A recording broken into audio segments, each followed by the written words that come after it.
In this video, I'm going to show you guys how to analyze the sales metrics in the Freshsales platform. The links will be in the description.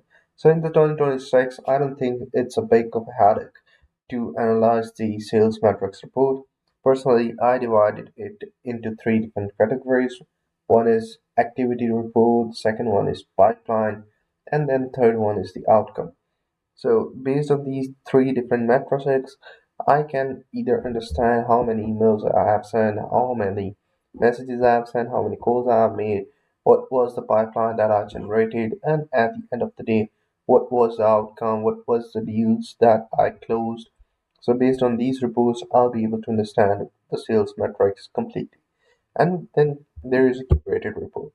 Once you go to the curated report, you'll be able to see the essential parts of every report in it. So these are some of the things that you guys also have to keep it in your mind, keep all the metrics in your mind, set up all these matrices and go categorize wise. So this is pretty much it. Take care. Bye bye.